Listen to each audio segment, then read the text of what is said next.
Today, I have a collection of Class A Bigfoot sightings that occurred between 1967 and 1997 in or around the town of Midland, Michigan, which is close to where I currently work and live.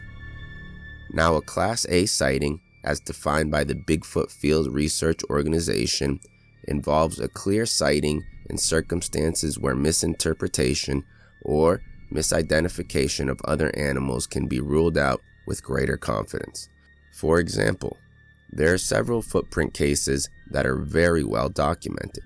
These are considered Class A reports because misidentification of common animals can be confidently ruled out. Thus, the potential for misinterpretation is very low. This was years ago and probably not significant now.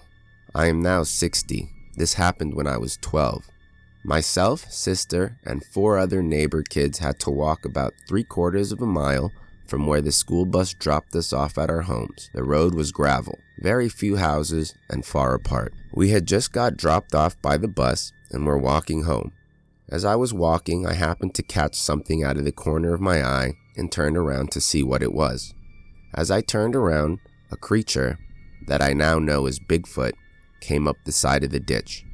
It was on all 4s until it topped the edge of the ditch. The ditches were very deep, probably 6 to 7 feet, and wide. I think it was laying on the side of the slope until we walked past.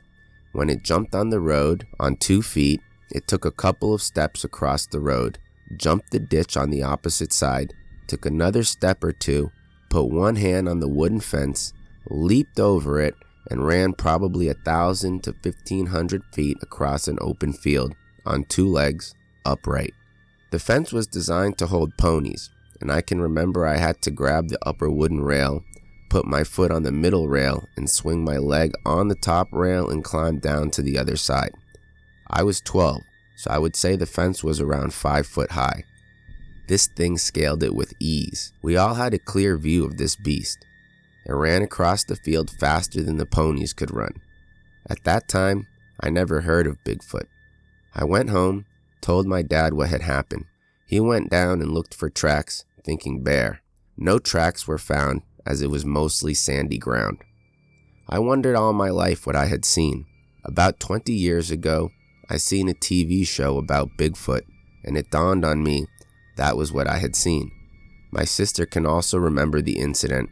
She was 9 years old. I would like to say it was completely covered with hair. I didn't see its face, but it was not 8 or 9 feet tall. My best guess would put it at between 5.5 to 6.5 feet tall. I can still to this day see this happening in my memories like it was yesterday. This is probably not important, been far too many years, but I thought I would share this with you anyways.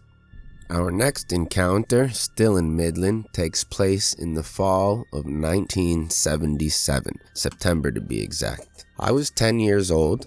My aunt, my cousin, and myself were out in the woods behind my grandma's house. We had been working on building a cabin all summer, just for fun. We would often pack a picnic lunch and spend the day out in the woods. I heard a noise like a snapping twig. I turned around and saw in the distance a glimpse of a figure running that appeared light brown in color. I first thought that it was one of my own cousins coming back to help, and then dismissed it from my mind and continued on with the work.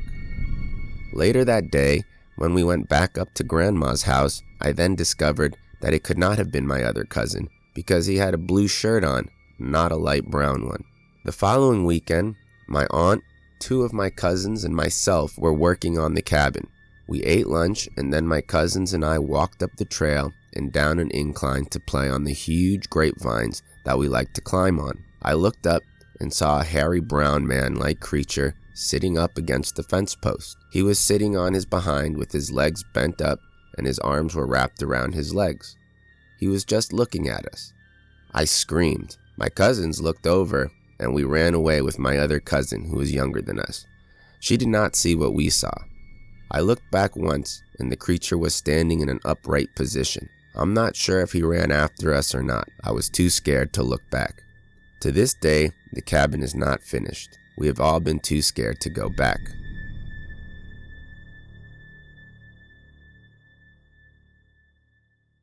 If you have an account or personal encounter of anything odd and unexplained, whether it be ghostly visitors, a sinister stranger, cryptid or unknown entity encounters, demonic or angelic visitation, extraterrestrial contact, or anything else unexplained, feel free to contact me with your account by sending an email to designatedxshow@gmail.com.